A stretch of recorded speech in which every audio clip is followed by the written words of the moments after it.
The second key property holds when n is a power of 2. If we look at the nth roots squared, we get the n over second roots.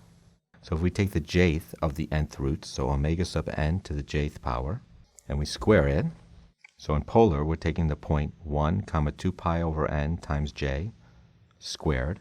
So we simply double the angle. So we get the point 1 comma 2 pi over n over 2 times j, which is omega sub n over 2 to the jth power. So the jth of the nth roots squared is the jth of the n over second roots. And similarly, if we take the n over second plus jth of the nth roots and we square it, well, this is just the opposite of this. So when we square the negative of it, we get the same thing. So why do we need this property that the nth roots squared are the n over second roots?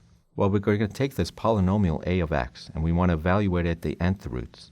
Now these nth roots satisfy the plus minus property, so we can do a divide and conquer approach.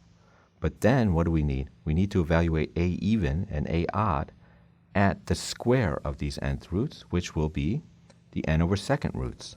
So this subproblem is of the exact same form as the original problem. In order to evaluate a of x at the nth roots, we need to evaluate these two subproblems, a even and a odd, at the n over second roots. And then we can recursively continue this algorithm. Now we're all set to do our FFT algorithm. And the endpoints where we choose to evaluate the polynomial a of x are the nth roots of unity.